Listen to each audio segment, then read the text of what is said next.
And we're back. Hey my voidlings, it's Abyssle, and welcome to part 2 of Katawa Shoujo. In this part, we're gonna go into the school, I think. I think this is what this is. It's a giant gate. So, I would assume such. Yeah. Let's do this. The gate looked far too pompous for what it was. In fact, gates in general seem to do that, but this one especially so. Red bricks, black wrought iron, and gray plaster, assembled into a whole that didn't feel welcoming at all. I wondered if it looked like, I wondered if it looked like what a gate for a school should look like, but couldn't really decide. Probably no. Of course I didn't want to get stuck on thinking about the gate for too long, so I entered through it with a brisk pace that felt surprisingly good. Moving forward feels good. So I walked towards the main building of Yamaku Academy with a brisk pace. I'm alone, as my parents are taking my stuff to the dorms, and there's supposed to be someone waiting for me. The grounds are incredibly lush, filled with green. Doesn't feel like the kind of grounds a school would have, more like a park, with a clean walkway going past trees and the smell of fresh-cut grass, and all other park-like things. Words like clean and hygienic pop into my mind. It makes me shudder. I shake them off. Stay open-minded now. It's your new life. You have to take it as it comes. That's what I tell myself. A few big buildings loom behind the leafy canopies. Too big and too many for just a school. Everything seems off.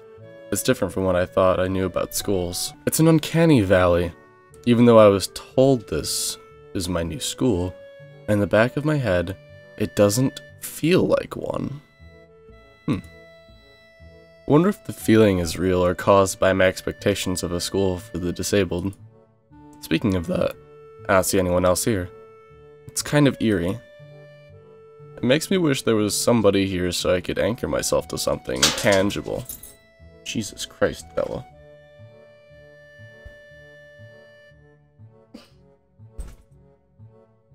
Excuse me a moment, guys. Well then, sorry about that, guys. The dog just came in randomly and she never comes in this room. Whew. Anyway, it makes me wish there was somebody here so I could anchor myself to something tangible instead of having this feeling that I stepped into another dimension. The trees hum with the wind, and the green hues flashing all around me catch my attention. It makes me think about hospitals again. How they say that operating rooms are painted green because green is a calming color. So why am I feeling so anxious despite all this greenery? Only after I stand in front of the haughty main building, I surprise myself by realizing why the gate bothered me. It was the last chance I had to turn back, even if I had no life I could return to. But still, after entering, there's absolutely no way I could go back anymore. Feeling nervous, and with this realization set in my head, I opened the front door. Oh man, holy shit. Damn. A tall man with bad posture notices me as I enter. We're the only people in the lobby, so it's only logical. You must be Nikki? Nakai. So you are, excellent. I'm your homeroom and science teacher. My name is Muto. Welcome.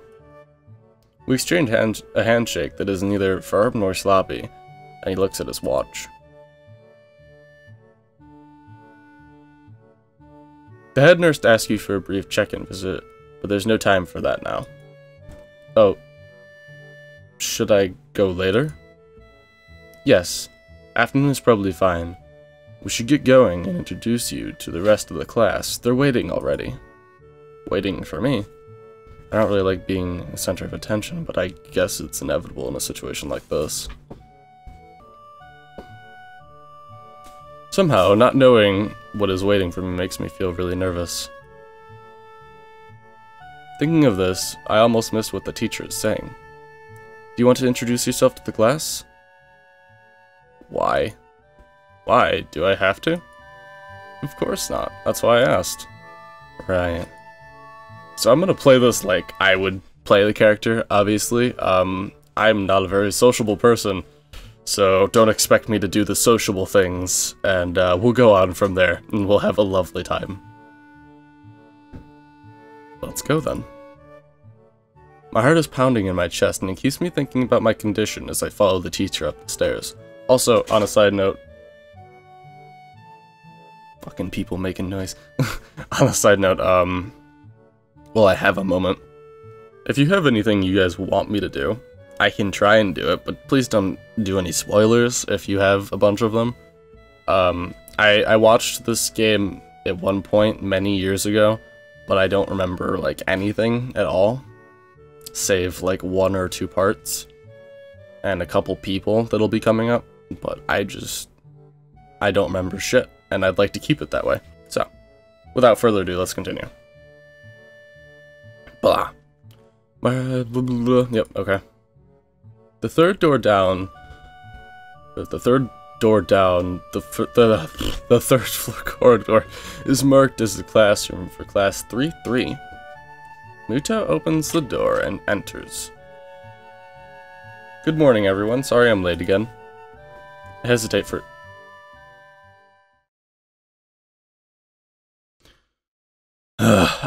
for a split second at the door, freezing on the spot. Get a grip. Come on. This is a big step, I know that. But there isn't any point in worrying so much about it, at least not this soon. Oh man. I follow the teacher into the classroom and look around. Partially so I won't have to meet the curious gazes of my new classmates. It's pretty spacious. The ceiling is unusually high and there's a lot of space left over around and in between the desks. An entire wall taken up by blackboards, and the high, old-fashioned windows only make it seem larger. The students' desks are just standard wooden desks, with a shelf underneath for books and wooden chairs with metal frames. Simple and efficient. I stop walking in front of the classroom and face the other students.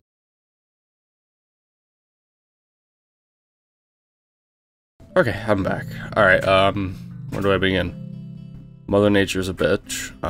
Dogs were terrified. I had a semi-mental breakdown, and I'm okay. Thanks to my girlfriend, who's amazing. Give her props in the comments, please. I wouldn't be able to do shit without her. Anyway, let's continue this, shall we? I stop walking in front of the classroom and face the other students. Oh, by the way, before I finish this sentence, it's been like a fucking half hour since, or maybe even more than that. Anyway, continuing. They look normal, like students in any other school, but then, why would they be here? They're probably like me and have something wrong with them. Only it's just not immediately obvious. Then I noticed that one of the girls seems to be missing the thumb on her right hand. It's a little jarring. Despite the natural tendency to listen when someone's talking to you, I tune out the teacher's speech halfway through when he introduces me to the class. I notice a flash of dark hair and see that someone's looking at me. A girl with really long, straight hair that is pretty eye-catching. As she sees me looking back at her, she covers her face with her hands as if to make her invisible. There's one boy with a cane leaning against the lockers at the rear of the class. It's weird seeing someone so young with a cane. Another girl seems to be making some weird hand motions. Sign language? She peers at me over the rims of her glasses, then goes back to whatever she's doing. She's kinda cute, so it is the cheery looking girl with the pink hair sitting next to her. She's really hard to miss. I don't know how I didn't notice her the moment I walked in. Please welcome our newest classmate. He claps his hands, and so does everyone else, except the one girl in the first row who has only one hand. I cringe a little, but hide it by bowing and thanks for this applause I did not deserve. After the applause, there's a brief silence and nobody seems to want to be responsible for breaking. The teacher soon realizes that he should probably say something. He opens up with some unintelligible noise, shuts up, and loses his momentum, like I just did. Then starts introducing me. I just realized the dryer's still running. Oh, hold on about that. Sorry guys, we have 3 dogs and my pants were covered in dog hair. Yep. So, excuse me for uno momento.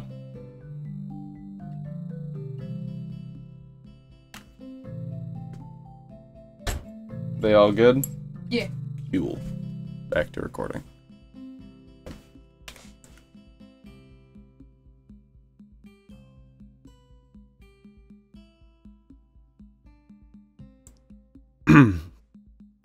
As he loses his momentum, like I just did, obviously, 2 times in a row, and starts introducing me. Nobody seems to be too interested. Maybe I should have said yes to the self-introduction thing. No, you shouldn't have. Don't do that. Probably realizing he doesn't know anything about me, he just ends up saying my name wrong again, and then asks me to write it on the blackboard. I do that, then turn back to face the class, feeling awkward. Listen to the teacher as he drones about getting along while letting my gaze sweep across the classroom. Everyone seems to be listening to him intently, and when he's done, they clap their hands again, which feels like a weird thing to do. The first girl claps on this round, with her one hand against her other wrist that ends in a bandage stump. It makes me feel a little bad. We're going to be doing some group work today, so it'll give you a chance to talk with everyone. Is that okay with you? Yeah, it's fine with me. That's good. You can work with Hakamichi. She is the class representative. Or Hakamichi, there we go. She can explain anything you might want to know, and who else would be able to do that better, right? How could I know? Teacher passes out the day's assignment and announces that we'll be working in groups of 3. It hits me that I don't know who Hakamichi is. Slow. The teacher seems to catch my helpless expression. Alright, Hakamichi is right there. Shizune Hakamichi, there we go.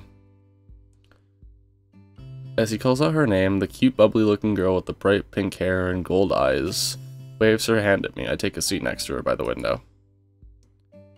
Hey, I guess you're Hakamichi, right? It's nice to meet you. Ha ha ha, I can't do that. No, fuck that. Nope. Not doing that. What? I'm caught off guard by her laughter. It's nice to meet you too, but I'm not Hakamichi. I'm Misha. This is Hakamichi. Shi-chan. Or Sheik-chan. Giggling, Misha points to the girl next to her, the one I saw using sign language before. It looks like she has been staring at me this whole time. She nods once, nonchalantly, to show that she acknowledged my presence, but only barely. She has short yet carefully, neatly brushed hair, a pair of oval-shaped glasses, balanced on the tip of her dainty nose, and dark blue eyes that seem to alternate every few seconds between analytical and slightly bored. It's nice to meet you.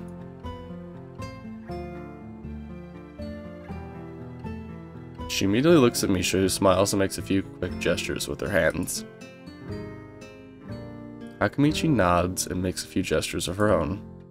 I start to wonder if the teacher was messing with me, saying things like, "You'll be able to talk to people, and who better to explain things to you?" I can see you're a little confused, right? Right? But I understand why you would be. Or why you would think I was Shi-chan. Or Sheik-chan. I don't know how the fuck you do that. I was gonna say Shi-chan. Get over it. Fuck all of you.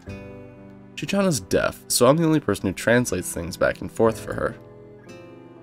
I'm like an interpreter. She says it's nice to meet you too.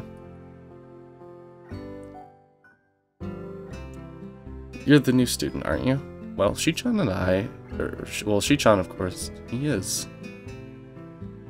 My brain is fucking up so much right now. If he wasn't, he would have been standing up there for no reason, right? Right. Okay, Misha's hurting my brain. Oh my goodness, she's too bubbly, help me. Misha looks at me with a weird expression, then continues. We don't know much about him, but maybe we'll find out later. Maybe I should have introduced myself after all. Anything would have given a better first impression than the teacher's drone and fumbling with my name. No, still no, I'm not doing it. We knew there was going to be a new student, but we didn't know you would be here today. So soon. Ichan, right? Ichan? Yep, it fits, doesn't it?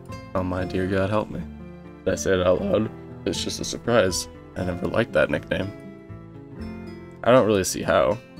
It fits. You look just like I imagined. Oh dear. Ha ha ha ha ha. My fuck, God help me. It's starting. It's just like Sakura Spirit all over again. Who the fuck does she remind me of in Sakura Spirit? The older sister maybe? No, she's too bubbly for that. This hurts my brain. It's too much. The little fox sister. Even the sister's not that bubbly. The little one? Yeah. Not as much as this. Yeah. No. No. Close, but no cigar. Alright. Yeah, you look just like a Hichan. I wonder why everyone seems to think so. I don't know if I should just stay silent or if I should do the ... thing. Whatever. Akamichi taps her fingers on the desk to get Misha's attention. They gesture back and forth to each other excitedly, their hands in a blur. Misha seems a little overwhelmed. Sorry about that. Chichan wants you to know that she's the class rep, so if there's anything you need to know, you can feel free to ask her.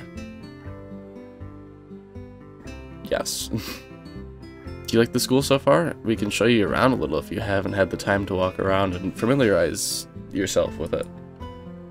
Misha stumbles with the hard word a bit, making it stick out in her otherwise fluid translation. Thanks, that'd be pretty helpful. Yeah, I just kinda came straight to class today. Why does she look so angry at me? What did I do? Ha ha ha. That's no good. You should always try to learn as much as you can about where you're going before you go there. Not just with school either. Always. Even if it's a trip to the convenience store. Really, Shichan. Ha ha ha ha. Oh my God, help me.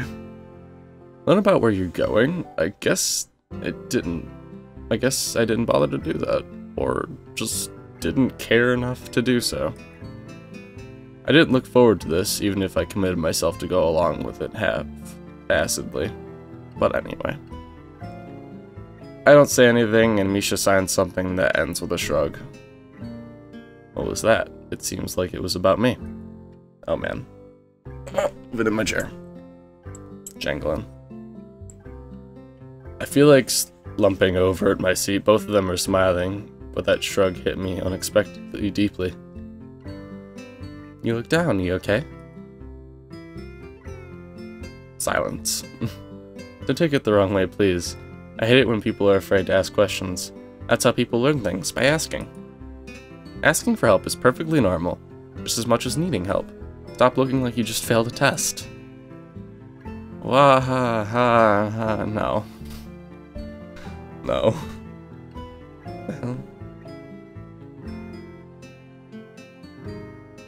Excuse me, but there's something in my pocket that seems to be stabbing me. I do not know what it is. Excuse you?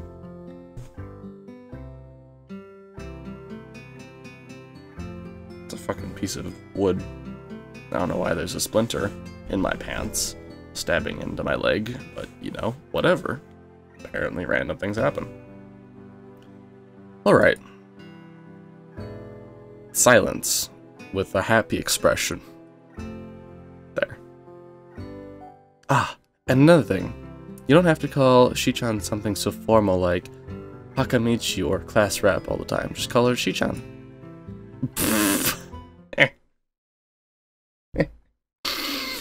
Oh man, she blushed at that. Oh man. Ha ha ha. Okay, maybe that's too casual. Maybe Shizune would be more appropriate. Oh man. Yep, Shizune is fine. Okay, that'd be a lot easier for me. I feel a lot more at ease. Both of them seem so friendly, so I feel like an idiot for being so apprehensive earlier, especially about Shizune, who I assumed would be all business. Well, she still seems like that, just less so, I guess. Well then, apparently I angered her. Huh? Alright, we haven't even touched on the assignment. We should start work now, or Shichan will get mad. She's already mad. Look at her, look at her face. Looks like she wants to stab me or something. The assignment is also kind of long, so we should start now if we want to finish it before the end of class. Wahaha, that too. I don't like the wahahas or the ha-ha-has. It's too much for me. She's too much for me, help me. Shizune glares at the two of us impatiently. I don't need to know sign language to understand that. Okay, I get the message. Silence. After class, we can take a walk around the grounds together. It's a nice day today. Okay? The assignment is actually very challenging to get there, combining aspects of being both difficult and unnecessarily long. Still, we finished it a few minutes earlier than anyone else in the class. Despite our late start, Shizune and Misha are really capable. They're quite different though. The class rep is as calm and professional as she looks, while Misha's a lot more playful and girlish, not to mention a little more easily distracted. Does she have ADHD, I wonder? Or is she just a translator? Questions. To be honest, the two of them did most of the work. I feel guilty about that. The clock tower bells ring, signaling the end of the period. Time for lunch. Without knowing what else to do, I follow Misha, who is beckoning me into the hallway and down the stairs. We descend even below the lobby where I met Muto. I think that's how you say that. Down to the bottom floor. Just like everything else in the school, the cafeteria seems too spacious and oddly modern in contrast to the classic exterior. Its big windows open to the courtyard towards the main gate. It's the cafeteria. No shit. Their enthusiastic statement of the obvious makes people around to stare, but Misha doesn't seem to care, so we proceed into the line. There's a rather long list of menu options, which seems great until I realize that many of them are to accommodate students who need special diets. How nice. It almost feels like I'm back at the hospital eating portions measured with scientific precision to meet the needs of the patients. I pick something at random and follow Shizune to a table, sitting opposite of her. As I nibble indifferently at the food I'd rather not eat, Misha pokes me in the side to get my attention and points to Shizune. Silence. Angry silence. I don't understand the sign, so the point escapes me. Maybe looking at the person who talks to you is proper and polite. Do you want to know something? What? About anything. We're your guides, so you should ask if there's something. I wonder. Oh dear. Ask about the deafness, ask about the library. I'll ask about the library. Oh yeah, is there a library in the school? Lately I've gotten into reading a lot, so I'd like to check it out. Misha gives the kind of frown that makes it clear she doesn't consider reading a healthy hobby, but then picks up her smile again. There is! It's in the second floor. We can show you to it, or show it to you sometime. Thanks. I return to my food while the girls talk between themselves. Misha and Suzune sign back and forth very adamantly, throwing sideways glances at me, but Misha refrains from translating. Maybe they're talking about secret girl stuff or something. Yeah. I quickly notice a conversation, and sign is not enough to fill a silence. We arrive in the classroom early, but we're not the first. The dark-haired girl I noticed before is slumped over her desk at the last row. Oh dear. She jumps a little when Misha crashes into the room with the elegance of a rhino. She shrinks deeper into her seat. I feel her tension all the way from here, as if she were slowly turning into a stone just from our presence. Isha and Shizune either don't notice her or don't mind it as they walk directly past her into their seats and begin to converse. I'm left wondering about her, even when the classroom slowly fills with other students and finally, the teacher.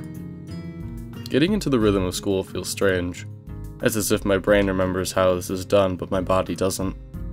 Towards the end of class, I start yawning and counting the minutes left. I shouldn't be this tired on my first day of school. Maybe it's the long time spent in the hospital that made me like this. I'm even feeling physically weak and lifeless. Before long, the final bell rings. School is finally over for the day. Besides me, Misha and Shizune are having a short conversation. After a bit of deliberation, Misha turns to me. Yes. Unfortunately, we can't stay and show you around today, Hee-chan. We've got to hurry already, since there's a lot of work for us to do. Silence. You'll find your way around here, I'm sure of it. Ah, wait. The teacher said wait, sorry. This is me. This is not girl. The teacher said I'd have to see the nurse. Where do I have to go? Is that so? We can at least show you that much. Come on, the nurses have their own building, so we have to go outside. Oh, fancy. We join the flow of students making their way down the stairwell and outside, with the girls pointing out other senior classrooms in the same hallway as ours. When we get outside, the girls make their way to the smaller building right next to the school. It's built in the same style, so it looks like it's actually part of the main building. This is the auxiliary building here. There's a lot of official and important stuff inside, like the Yamaku Foundation office and all the nurses' offices. They even have a swimming pool. How's that official? Oh dear. Don't be silly, Hee-chan. It's for physical therapy, of course. Anyway, all the nursing staff facilities are in there too. The head nurse's office is on the first floor. You'll be fine from here, right? We'll be going then. See you tomorrow. Yeah, thanks. Bye. A whole building for stuff that has nothing to do with the actual education. I guess it's necessary for a place like this. I walk in, hoping that this will be only a quick visit to the teacher, like the teacher said. There, I worded. On a white door on the left is a green cross with the text "Head Nurse" and a nameplate. A voice from inside responds to my knock almost immediately, but I can't quite make it out. It sounded a bit like an invitation to open the door, so I invite myself further in. The room is not large and it smells strange. A friendly-looking man turns round on his office chair to face me as I enter. His desk is neat and tidy, but the bin under the table is overflowing with used medical utensils, and there are at least a dozen coffee cup rings lingering on the desk. Hello there. What can I do for you today? He is young looking and sort of rugged, but the dimples in his cheeks wash that impression away when he smiles. Are you the nurse? He smiles like a person who has heard this very same question hundreds of times. Why, yes, I am. It says so on the door, no? You can call me by my name or just the nurse like everyone does, or like everyone else.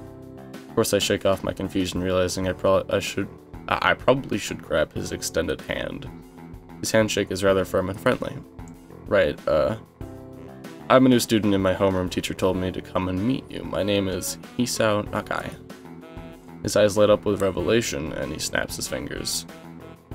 Oh, you're that Nakai. I was just reading your file in the morning. Some kind of chronic erythemia and related congenital heart muscle deficiency, right? Holy shit, my brain. He gestures me to sit down in a vacant armchair in front of the desk, or in front of his desk. Yes. Good. Well, you've probably been briefed about the school enough, so I'll just go over this quickly. We have all kinds of facilities available, mostly physical therapy and such. There's always someone from my staff around, even at night, so never hesitate to call us if there's a problem. The famous 24-hour nursing staff, huh? Full beans. Wow, so this is like a hospital. Well, not exactly. For instance, we don't do brain surgery here. This joke feels so out of place that I'm left thinking why he even said it. Yeah, just that it's really weird to have so many medical people at a school. You'll get used to it. I'm not so sure of that myself, but I don't let the nurse know it. Now let me find your file again. While he searches for something from his computer and shuffles stacks of paper around, I let my gaze wander around the room. It's the epitome of generic, I'd like to say. Beige walls and ceiling, dark gray laminate flooring, and all of the equipment you'd expect from a school nurse's office. Even the ridiculous educational posters are hanging on all 4 walls, reminding me to eat properly 3 times a day, and from all 4 food groups. Smiling, the nurse draws a thick file from a stack of similarly thick files and opens it. So, you already have medication for the arrhythmia, or arrhythmia, fuck that. Just remember to take your pills every morning and evening, or it won't be much help. Apart from that, do you do any sports? Rash stuff like, I don't know, boxing? He grins at his own joke, but I don't. Well, I played soccer occasionally with some classmates. Alright, I'm afraid I'm going to have to recommend you to refrain from doing that. At least for the time being. Oh. My lack of reaction makes him raise an eyebrow. I'm not too bothered by him forbidding me to kick a ball around.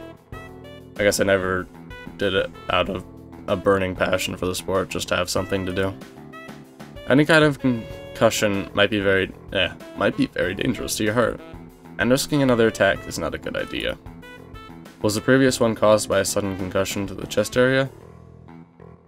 There's no mention of the cause in your papers. Not exactly. I sidestepped the question acceptably. He glances at me over his papers with a more serious expression on his face. Still, you need to keep your body healthy, so some exercise would do you good. We have physical therapy and such available, as I said, but I don't think you really need such heavy measures. Just get some light exercise regularly. Brisk walks or even light jogging. Jumping rope, that sort of thing. Swimming, maybe. There's a pool here. So I was told. You were. Very good. At any rate, I'm sure you've been told this before. You just need to take care to not overexert yourself. He wags his finger to emphasize the point. No need really, I've heard this 1,000 times already. Absolutely no unnecessary risks. Take care of yourself.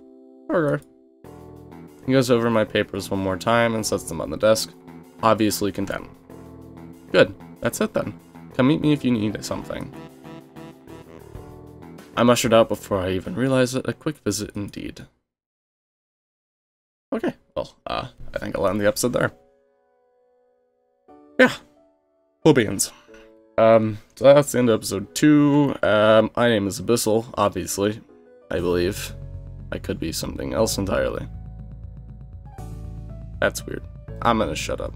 I love you guys, and, have a good day and all that random shit, and, like, comment, subscribe, do all that nonsense. Follow me on Twitter if you haven't, I suppose. I never really mentioned that in my videos. I also have a Facebook page. Voidlings. Yeah, anyway. That's all in the description if you're interested. There. Peace out, and I'll see you guys next time. Bye-bye. I just waved at a microphone. I have problems. Boop.